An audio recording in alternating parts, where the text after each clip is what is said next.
Guys, प्रगति मंत्रा में आपका स्वागत है। मैं मानवेंद्र सिंह लेके आया हूँ उत्तर प्रदेश वनजीव। राइट, अभी तक जो लास्ट क्लासेस हुई हैं उसको सारे बच्चों ने अच्छे से पढ़ी हुई हैं। राइट, और कोई भी प्रॉब्लम होती है तो आप कमेंट बॉक्स में कमेंट करके या राइट बता सकते हैं। आपको मेरा नंबर है जो उस पर आप व्हाट्सअप मैसेज कर सकते हैं। राइट, अब इसके बाद उत्तर प्रदेश वनजीव के रिगार्डिंग जो भी पढ़ना है हमें। ओके, देश के देखिए वनजीव क्या है। देश के प्रथम वनजीव परीक्षण का संगठन की स्थापना जो हुई थी उत्तर प्रदेश में वो कब हुई थी? 1956 में हुई थी। ठीक है, जो वनजीव परीक्षण संगठन था उसकी स्थापना 1956 में की गई थी। ठीक है, वनजीव परीक्षण संगठन का प्रमुख कार्य, जो वनजीव परीक्षण है उस संगठन का जो प्रमुख कार्य है प्रदेश में वनजीवों की सुरक्षा तथा आधुनिक वैज्ञानिक पद्धति से सघन वनजीव प्रबंध। ठीक है, साथ ही राष्ट्रीय उद्यानों, वन विहारों एवं पक्षी विहारों का विकास करना है। तो ये जो वनजीव संगठन का जो प्रमुख कार्य है वो है प्रदेशों में वनजीवों की सुरक्षा, ठीक है, आधुनिक एवं वैज्ञानिक पद्धति से सघन वनजीव, ठीक है, साथ ही राष्ट्रीय उद्यानों, वन विहारों, पक्षी विहारों का विकास करना है। ठीक है, इसके बाद ये तो आप समझ गए होंगे। राइट, ये थोड़ा सा पोर्शन है, इसको समझने की पूरी कोशिश करिएगा, यूपी स्पेशल के लिए बहुत इंपॉर्टेंट है। ओके, इसके बाद उत्तर प्रदेश में कुछ बाघ अभयारण्य हैं, उनको समझिएगा। पहला बाघ अभयारण्य है दुधवा बाघ अभयारण्य। ठीक है, दुधवा के बारे में क्या है कि मैं अभी डिटेल में पूरा सारा कुछ डिस्कस करूंगा। फिर उसके बाद पीलीभीत, ठीक है, उसके बाद फिर है अमनगढ़। ओके, तो ये तीन याद रखना है आपको। उत्तर प्रदेश के बाघ अभयारण्य कौन कौन? दुधवा, अब पीलीभीत और अमनगढ़। दुधवा, पीलीभीत और अमनगढ़। ठीक है, ये क्या है? दुधवा बाघ अभयारण्य है। ठीक है, इसके बाद उत्तर प्रदेश के जो प्रमुख चिड़ियाघर हैं उनके बारे में देखिएगा। सबसे पहले लखनऊ का चिड़ियाघर जो कि बहुत फेमस है, नवाब वाजिद अली शाह जूलॉजिकल गार्डन लखनऊ। ठीक है, कौन सा? नवाब वाजिद अली शाह जूलॉजिकल गार्डन लखनऊ। ठीक है, जो कि लखनऊ में है। ओके, कानपुर का है कानपुर प्राणी उद्यान जो कि कानपुर में है, और जो कि एक है गोरखपुर का जो कि बहुत फेमस है, शहीद अशफाक उल्लाह खां प्राणी उद्यान। ठीक है, ये गोरखपुर में है। तो ये क्या है? ये चिड़ियाघर हैं उत्तर प्रदेश के जो कि इम्पोर्टेंट है। अब हम आगे जो पढ़ने जा रहे हैं वो वनजीव विहार के बारे में रिगार्डिंग इन्फॉर्मेशन लेंगे कि कौन वनजीव किस क्षेत्र में आता है, किस जिले के अंतर्गत आता है और कौन सा जिला उससे जुड़ा हुआ है, उसके रिगार्डिंग हम एक एक चीज़ देखेंगे। ओके, तो इतनी बातें तो समझ में आई होंगी। ठीक है, उत्तर प्रदेश के बाघ अभयारण्य दुधवा, पीलीभीत, अमनगढ़। ठीक है, और उसके बाद उत्तर प्रदेश के प्रमुख चिड़ियाघर कौन कौन? नवाब वाजिद अली शाह लखनऊ, उसके बाद कानपुर प्राणी उद्यान और शहीद अशफाक उल्लाह खां प्राणी उद्यान गोरखपुर। ठीक है, तो ये चीज़ आपको समझ में आ गई। अब इसके आगे हम देखते हैं उसके बारे में। इससे रिलेटेड कुछ वनजीव हैं और उनसे संबंधित जो जिले हैं वो देखने जा रहे हैं। ठीक है, क्या? उत्तर प्रदेश से वनजीव बिहार एवं उनसे संबंधित जिले। अब कौन सा वनजीव किस जिले के अंतर्गत आता है उसको देखने की कोशिश करेंगे हम लोग। ओके, अभी जो पढ़ाया वो तो समझ में आया। अब इसके बाद ये देखिएगा बड़े ध्यान से। ओके, तो देखिएगा, सबसे पहले देखते हैं राष्ट्रीय चंबल वनजीव विहार कहाँ पर है। देखो क्या नाम है? राष्ट्रीय चंबल वनजीव विहार। देखिए, याद करिएगा, राष्ट्रीय चंबल वनजीव विहार जो कि आगरा और इटावा में है। कहाँ पर है बेटा? आगरा और इटावा में है।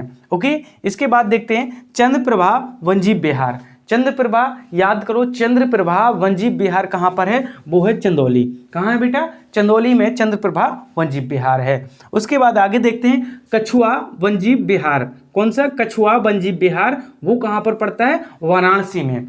कछुआ वनजीव विहार कहाँ पर है? वाराणसी में। ओके, याद हो गया। ओके, अभी तीन पढ़े, तीन को दोबारा से। राष्ट्रीय चंबल वनजीव विहार कहाँ पर है? आगरा और इटावा में है। चंद्रप्रभा वनजीव विहार चंदौली में है और कछुआ वनजीव विहार वाराणसी में है। इसके बाद किशनपुर वनजीव विहार। कौन सा? किशनपुर वनजीव विहार कहाँ है? लखीमपुर खेरी। किशनपुर वनजीव विहार कहाँ पर है? लखीमपुर खेरी। याद रखिएगा, किशनपुर वनजीव विहार कहाँ पर है? लखीमपुर खेरी, याद रखिएगा। इसके बाद रानीपुर वनजीव विहार। देखो, किशनपुर वनजीव विहार कहाँ? लखीमपुर खेरी। रानीपुर वनजीव विहार कहाँ है? बांदा। रानीपुर वनजीव विहार आ जाए कि रानीपुर वनजीव विहार कहाँ पर है, तो वो बांदा में है। याद रखिएगा, रानीपुर वनजीव विहार कहाँ पर है बेटा? बांदा। उसके बाद कतरनिया घाट वनजीव विहार। कतरनिया घाट वनजीव विहार कहाँ पर है? वो है बहराइच में। ठीक है, कतरनिया वनजीव विहार, कतरनिया घाट वनजीव विहार कहाँ पर है? बहराइच में है। ठीक है, इसके बाद सोहेलवा वनजीव विहार जो कि है बलरामपुर जिला उसके अंतर्गत आता है, गोंडा और श्रावस्ती, ये 3 जाते हैं, बलरामपुर, गोंडा, श्रावस्ती, बलरामपुर, गोंडा, श्रावस्ती। ठीक है, ये जिले जिनसे रिलेट करते हैं वो बता रहे, राइट। तो इसमें 3 जिले रिलेट करते हैं, बलरामपुर, गोंडा, श्रावस्ती, 3 जिले किसमें, सोहेलवा, हाँ सोहेलवा वनजीव विहार, याद रखिएगा। इसके बाद जो आगे देखते हैं वो करना सोहागी वरवा, कौन सा, सोहागी वरवा वनजीव विहार जो कि महाराजगंज में है, सोहागी वरवा वनजीव विहार कहाँ पर है, महाराजगंज में है। ठीक है, इसके बाद जो अगला देखते हैं हस्तिनापुर वनजीव विहार, वेरी इंपॉर्टेंट, कई बार एग्जाम में आया गया है, पूछा गया, हस्तिनापुर वनजीव विहार, तो ये क्या कहाँ पर है, मेरठ, हापुड़, बिजनौर, अमरोहा, मुजफ्फरनगर, मतलब इन जिलों के अंतर्गत आता है ये वनजीव विहार। कौन सा, हस्तिनापुर वनजीव विहार किसके अंतर्गत, मेरठ, हापुड़, बिजनौर, अमरोहा और मुजफ्फरनगर, ये 5 जिलों के अंतर्गत आता है। ठीक है, इसके बाद देखते हैं कैमूर वनजीव विहार जो किन जिलों के अंतर्गत आता है, तो बेटा वो आता है कौन, मिर्जापुर और सोनभद्र। कैमूर वनजीव विहार किसके अंतर्गत, मिर्जापुर और सोनभद्र के अंतर्गत आता है। उसके बाद महावीर स्वामी वनजीव विहार किसके अंतर्गत, तो ललितपुर के अंतर्गत आता है, किसके अंतर्गत आता है, ललितपुर के अंतर्गत। और अभी मैंने राष्ट्रीय चंबल वनजीव विहार तो आपको बता ही दिया कि आगरा और इटावा जिले के अंतर्गत आता है। तो इसको हम एक बार दोबारा से देखते हैं। देखो ये वो जिले हैं, मतलब उससे रिलेटेड जिले, मतलब उसके काउंट किया जाता है कि उस जिले के अंतर्गत आते हैं, या 2 हो या 3 हो, इस तरीके से, राइट। तो याद करते हैं, राष्ट्रीय चंबल वनजीव विहार कहाँ पर है, आगरा और इटावा में है। चंद्रप्रभा वनजीव विहार चंदौली जिले में है। कछुआ वनजीव विहार कहाँ पर, वाराणसी जिले से संबंधित रखता है। किशनपुर वनजीव विहार लखीमपुर खेरी से। ठीक है, रानीपुर वनजीव विहार बांदा, तुरंत याद आ जाए। कतरनिया घाट विहार वनजीव विहार बहराइच, कतरनिया घाट बहराइच, तुरंत याद रखो। सुहेलवा वनजीव विहार, मैंने कहा 5 आते हैं, कौन कौन, वो सॉरी 3 आते हैं, सॉरी 5 उसमें आते, बलरामपुर, गोंडा और श्रावस्ती, कौन कौन, सोहेलवा वनजीव विहार के बलरामपुर, गोंडा और श्रावस्ती। इसके बाद सोहागी बरवा, कौन कौन, महाराजगंज, सोहागी बरवा वनजीव विहार महाराजगंज। इसके बाद हस्तिनापुर वनजीव विहार, मैंने कहा था कौन कौन, मेरठ, हापुड़, बिजनौर, अमरोहा और मुजफ्फरनगर, ये किसके, हस्तिनापुर वनजीव विहार के अंतर्गत जिले आते हैं। उसके बाद कैमूर वनजीव विहार 2 जिले, मिर्जापुर और सोनभद्र। ओके, समझ गए। महावीर स्वामी वनजीव विहार किसके अंतर्गत, कौन सा जिला इसके अंतर्गत आता है, तो ललितपुर। ओके, महावीर स्वामी वनजीव विहार। उसके बाद राष्ट्रीय चंबल वनजीव विहार आगरा और इटावा, ये फिर मैं बता चुका हूँ। तो ये सारी चीज़ें आपको समझ में आई होंगी उत्तर प्रदेश के रिलेटेड वनजीव विहार। अब हम देखो वनजीव विहार से रिलेटेड पढ़ लिया, अभी हमें दुधवा और उसके बारे में थोड़ा सा पढ़ेंगे, वो आएगा आगे। अब हम इसके बाद देखते हैं पक्षी विहार। ठीक है, तो वो इसी टॉपिक में मैं रिलेट करके साथ में ऐड करके रखूंगा, और वो भी सारी चीज़ें लाइन से सारी चीज़ें चलेंगी। ओके, तो देखते हैं आगे। देख लिया था, आप क्या देखना है, अब देखना है कि कुछ पक्षी वनजीव विहार है और कहाँ कौन कौन पक्षी वनजीव विहार है, तो उनको हमें देखना है। क्या, पक्षी वनजीव विहार के बारे में देखना है। ठीक है, तो एक एक चीज़ करके देखेंगे हम सब अच्छे वे में। ओके, तो विजय सागर पक्षी वनजीव विहार कहाँ पर है, देखो विजय सागर पक्षी वनजीव विहार जो कि महोबा में स्थित है। ये सारे उत्तर प्रदेश के लिए हैं, राइट। आपको पता है कि हम यूपी स्पेशल पढ़ रहे हैं तो उत्तर प्रदेश के तो होंगे ही, राइट। तो विजय सागर पक्षी वनजीव विहार कहाँ पर है, महोबा जिले में है। ठीक है, दूसरा है पार्वती अर्गा पक्षी वनजीव विहार कहाँ पर है, गोंडा। पार्वती अर्गा पक्षी वनजीव विहार कहाँ पर है, गोंडा में है। ओके, याद रखिएगा। अगला देखते हैं सूर सरोवर पक्षी वनजीव विहार कहाँ पर है, आगरा और इटावा। सूर सरोवर पक्षी वनजीव विहार कहाँ पर है, आगरा और इटावा में है। उसके बाद देखिएगा समान पक्षी वनजीव विहार कहाँ पर है, समान पक्षी वनजीव विहार कहाँ पर है, तो मैनपुरी में है। ओके, याद रखिएगा। फिर उसके बाद देखते हैं बखीरा, याद रखिएगा बखीरा पक्षी वनजीव विहार संत कबीर नगर कहाँ पर है, बखीरा पक्षी वनजीव विहार है संत कबीर नगर में है। कहाँ पर है बेटा, संत कबीर नगर में है। उसके बाद देखते हैं सेखा झील पक्षी वनजीव विहार कहाँ पर है, सेखा झील, याद रखिएगा सेखा झील आ जाए तुरंत। पक्षी वनजीव विहार कहाँ पर है, अलीगढ़ में है। उसके बाद जयप्रकाश नारायण पक्षी वनजीव विहार, ये सुराताल के नाम से भी जाना जाता है, जो कि बलिया में है। तो इतना याद हो गया, दोबारा से एक बार देखते हैं सभी लोग। ओके, देखिएगा विजय सागर वनजीव विहार कहाँ पर है, महोबा। हाँ, पार्वती अर्गा का पक्षी वन्यजीव विहार है गोंडा। सूर सरोवर कहाँ पर है? आगरा और इटावा। समान पक्षी कहाँ पर है? मैनपुरी। और बखीरा संत कबीर नगर, सेखा अलीगढ़, और इसके नीचे कौन था? जयप्रकाश नारायण, जो कि बलिया में है। तो इस प्रकार से ये 7 याद हो गए। बताओ याद हुए कि नहीं हुए? नहीं हुए, दोबारा से देखो। सबसे पहले महोबा का कौन सा याद रखना? तो विजय सागर। महोबा का कौन सा? विजय सागर पक्षी वन्यजीव विहार। और दूसरा गोंडा का पार्वती अर्गा। कौन सा? पार्वती अर्गा पक्षी वन्यजीव विहार गोंडा में है। सूर सरोवर कहाँ पर है? तो 2 जगह, आगरा और इटावा में है। और समान पक्षी वन्यजीव विहार कहाँ? मैनपुरी में है। और बखीरा झील, वो बखीरा पक्षी वन्यजीव विहार, तो आप तुरंत संत कबीर नगर, और उसके बाद सेखा झील तो अलीगढ़, और उसके बाद कौन बचता है? उसके बाद बचता है जयप्रकाश नारायण। उसके बाद वो बचता है बलिया। जयप्रकाश नारायण कहाँ पर है? बलिया। तो मेरे हिसाब से तो याद हो गए होंगे। एक बार आप ऐसे पढ़ लोगे, सच बता रहा हूँ, याद हो जाएंगे। कुछ नहीं है, आप पढ़ते चलो, बस मेहनत करते चलो, सब मजा आएगा। शहीद चंद्रशेखर आजाद पक्षी वन्यजीव विहार। शहीद चंद्रशेखर आजाद पक्षी वन्यजीव विहार कहाँ? उन्नाव। शहीद चंद्रशेखर आजाद पक्षी वन्यजीव विहार कहाँ? उन्नाव। समसपुर पक्षी वन्यजीव विहार कहाँ पर है? वो रायबरेली में। समसपुर पक्षी वन्यजीव विहार रायबरेली। पटना पक्षी विहार एटा में है। पटना पक्षी विहार कहाँ पर है? एटा में है। लाख बहोसी पक्षी वन्यजीव विहार कहाँ? कन्नौज। लाख बहोसी पक्षी वन्यजीव विहार कन्नौज में है। और सांडी पक्षी वन्यजीव विहार कहाँ पर है? सांडी, हरदोई। ठीक है, याद रखिएगा। ओखला पक्षी वन्यजीव विहार गौतम बुद्ध नगर में है। ठीक है, याद रखिएगा। और डॉक्टर भीमराव अंबेडकर पक्षी वन्यजीव विहार, जो कि प्रतापगढ़ में है। तो इसको भी एक बार याद करते हैं। सबसे पहले शहीद चंद्रशेखर आजाद, उन्नाव। समसपुर पक्षी वन्यजीव विहार कहाँ पर है? रायबरेली। पटना पक्षी विहार कहाँ पर है? एटा। लाख पक्षी कन्नौज। उसके बाद सांडी पक्षी वन्यजीव विहार, जो कि हरदोई। ओखला गौतम बुद्ध नगर। और डॉक्टर भीमराव अंबेडकर पक्षी वन्यजीव विहार कहाँ पर है? प्रतापगढ़ में है। तो ये हमने पक्षी वन्यजीव विहार देख लिए, राइट। आप एक बार आप इसको नोट कर लीजिएगा, ओके। अच्छे से बिल्कुल नोट करिएगा, कोई भी दिक्कत हो मुझे बताइएगा, ओके। तो इसके आगे हम चलने वाले हैं, कुछ क्वेश्चंस लेके आ रहा हूँ और कुछ चीज़ें और लेके आ रहा हूँ। तो देखिएगा आप एक एक करके, बहुत मज़ा आएगा क्लास में, ओके। क्वेश्चन है, ओके, उत्तर प्रदेश वन्यजीव विहार से रिलेटेड। तो उन क्वेश्चन को पूरा करेंगे क्योंकि मैंने बताया कि दुधवा जो अभ्यारण्य है, बाघ अभ्यारण्य, उससे रिलेटेड भी 2-3 क्वेश्चन है, राइट। तो उनको भी देखेंगे, ओके। तो इन क्वेश्चनों को देखते हैं। प्रदेश का सबसे पुराना, देखो, प्रदेश का सबसे पुराना वन्यजीव विहार स्थित है। जो जितने भी वन्यजीव विहार पढ़ाए हैं, राइट, मैंने, उनमें से प्रदेश का जो सबसे पुराना वन्यजीव विहार है वो कौन सा है? तो वो है चंदौली में। कौन सा? चंद्रप्रभा वन्यजीव विहार। मैंने पढ़ाया था अभी, चंद्रप्रभा वन्यजीव विहार कहाँ पर? चंदौली। तो ये जो चंद्रप्रभा वन्यजीव विहार है, ये प्रदेश का सबसे पुराना वन्यजीव विहार है। याद रखोगे कि नहीं?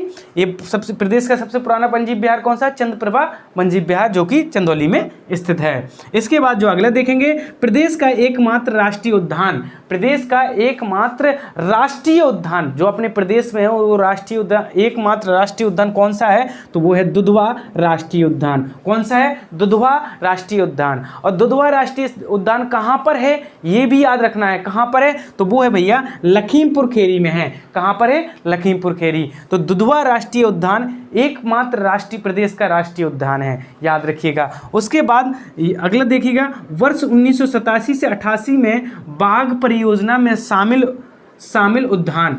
तो जब 1987 और 88 में बाघ परियोजना में कौन सा उद्यान शामिल हुआ था? तो वो था दुधवा राष्ट्रीय उद्यान। ये शामिल किया गया था कब? 88 और 88 के साल में ये दुधवा राष्ट्रीय उद्यान को शामिल किया गया था। 9 जून 2014 को उत्तर प्रदेश सरकार द्वारा बाघ अभ्यारण्य का दर्जा प्राप्त करने, देखो कब? 9 जून 2014 को उत्तर प्रदेश सरकार द्वारा बाघ अभ्यारण्य का दर्जा प्राप्त किया गया। कौन? पीलीभीत वन्यजीव अभ्यारण्य। किसको? पीलीभीत वन्यजीव अभ्यारण्य ने कब? 9 जून 2014 को उत्तर प्रदेश सरकार द्वारा क्या? बाघ अभ्यारण्य का दर्जा प्रदान किया गया। तो वो कौन था? पीलीभीत वन्यजीव अभ्यारण्य। इसको भी याद रखिएगा, ये इंपॉर्टेंट क्वेश्चन है, ओके। अगला देखिएगा, प्रत्येक वर्ष अक्टूबर माह के प्रथम सप्ताह है। क्या? अक्टूबर माह के प्रथम सप्ताह मतलब 1 से 7 दिन, राइट, 1 से 7 अक्टूबर को मनाया जाता है। तो प्रत्येक वर्ष अक्टूबर माह में 1 से 7 तक क्या मनाया जाता है? वो मनाता है वन प्रणाली, हाँ, प्राणी सुरक्षा सप्ताह, मतलब वन के जीवों की सुरक्षा सप्ताह 1 से 7 अक्टूबर के बीच मनाया जाता है। ठीक है, तो याद रखिएगा इस चीज़ को, ये कुछ क्वेश्चन है और जो कि बहुत इंपॉर्टेंट है, आप इनको नोट कर लीजिएगा। ओके, अब देखते हैं हम कि ये जो वन जीव के लिए कुछ योजनाएं चलाई गई, तो उन योजनाओं को याद करने की कोशिश करेंगे हम लोग। ठीक है, तो वन जीव संरक्षण हेतु योजनाएं, वन जीव संरक्षण हेतु योजनाएं, पहली योजना कौन सी है? मयूर संरक्षण केंद्र। मयूर संरक्षण केंद्र कहाँ पर स्थित है? तो वो है वृंदावन, मथुरा में ये चलाई गई थी, वहीं पे एक केंद्र है, राइट, वहीं पे चलाई गई थी। कहाँ? वृंदावन और मथुरा में, याद रखेंगे। हाँ जी, इसके बाद दूसरी जो योजना है वो है कछुआ पुनर्वास योजना। कौन सी? कछुआ पुनर्वास योजना, जो किस लिए चलाई गई थी? तो जो चलाई गई थी गंगा नदी प्रदूषण निवारण के कछुओं की संरक्षण हेतु। ठीक है, कछुओं के संरक्षण हेतु ये योजना चलाई गई। उसके बाद घड़ियाल प्रजनन एवं पुनर्वास योजना। घड़ियाल प्रजनन एवं पुनर्वास योजना किस लिए? मगरमच्छ एवं घड़ियालों के संरक्षण हेतु। तो आप समझ गए इन योजनाओं को, क्या क्या? मयूर संरक्षण योजना कहाँ पर है? वृंदावन और मथुरा में है। ठीक है, दूसरी है कछुआ पुनर्वास योजना, ये कहाँ पर? गंगा नदी प्रदूषण निवारण के लिए कछुओं के संरक्षण हेतु उत्तर प्रदेश में चालू की गई थी, राइट। ये जो योजना है ये कहाँ? उत्तर प्रदेश की है। ओके, ये उत्तर प्रदेश की हैं। तो कछुआ पुनर्वास योजना ये किस लिए? गंगा नदी का प्रदूषण निवारण के लिए, कछुओं का संरक्षण हेतु। और उसके बाद घड़ियाल प्रजनन एवं पुनर्वास योजना, ये भी उत्तर प्रदेश में लागू की गई। तो ये मगरमच्छ एवं घड़ियालों के संरक्षण हेतु की गई। तो मेरे हिसाब से ये कुछ योजनाएं आपको याद हो गई, ये क्वेश्चन से याद हो गए। इसके बाद हम कुछ और चलते हैं, क्योंकि इसमें बहुत कुछ डाटा है, तो सारा कुछ हमें एक एक करके याद करना है। ये बहुत इंपॉर्टेंट है आपके एग्जाम में, आपके आने वाले एग्जामों के लिए बहुत ज़्यादा इंपॉर्टेंट है। तो प्लीज बहुत मन लगा के आप पढ़िएगा इसको। ओके, तो देखते हैं आगे लिए था। इसके बाद क्या देखना है कि उत्तर प्रदेश की जो मछलियों की जो प्रमुख प्रजाति है जो उत्तर प्रदेश में पाई जाती है उनको देखिएगा, क्योंकि पूछ ले जाता है ये प्रजाति उत्तर प्रदेश में कौन सी प्रजाति पाई जाती है, राइट। इससे रिलेटेड क्वेश्चंस आ जाते हैं कभी कभी। तो उत्तर प्रदेश में मछलियों की प्रमुख प्रजाति कौन कौन? देखो, मत्स्य, बित्तल, हिल्सा, ईल, सॉल, क्यू चिपा, तेगन, ट्राउड और पढ़हिन, लाबी, रसेला, बिग्राल, मांगुर, रोहू, सिंधी, कट्टा। ठीक है, इस तरीके की ये प्रजाति हैं। दोबारा से एक बार पढ़ने की कोशिश करिएगा।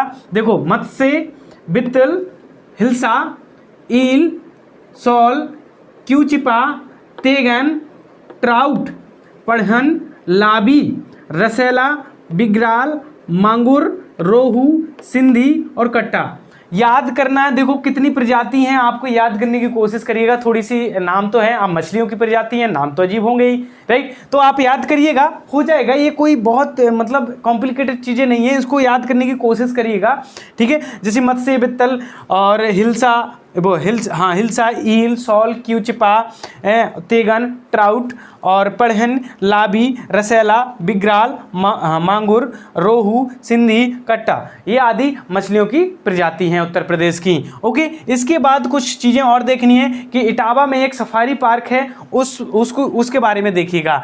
तो ये जो सफारी पार्क है उसके प्रमुख तथ्य क्या हैं, क्योंकि उसकी जो स्थापना क्यों की गई, तो वो पर्यटन विकास हेतु की गई थी। उसकी स्थापना किस लिए की गई बेटा? पर्यटन विकास हेतु। और उसमें क्या है कि एशियाई शेरों, राइट, एशिया से जो आए एशियाई शेरों को वैकल्पिक आवास उपलब्ध कराने हेतु, जो एशियाई शेर हैं, राइट, शेर है लाइन, उनको क्या उनके लिए आवास उपलब्ध कराने के लिए ये जो इटावा सफारी पार्क है वो बनाया गया था। ठीक है, इसमें कौन कौन जीव हैं वो याद रखिएगा। प्रमुख जीव कौन सा? शेर है, हिरन है, हाथी है, ठीक है, हाँ हाथी दो बार हो गया, ठीक है, हाथी है, तेंदुआ है, भालू। कौन? शेर, हिरण, हाथी, तेंदुआ और भालू, ये उसमें जीव हैं। तो इटावा सफारी पार्क किस लिए? पर्यटन हेतु खोला गया, राइट। और उसका जो वैकल्पिक जो ऑप्शन था, और एक ऑप्शन और था कि जो एशियाई शेर थे उनको आवास उपलब्ध कराने हेतु खोला गया। ओके, उसके बाद कौन कौन जीव वहाँ हैं?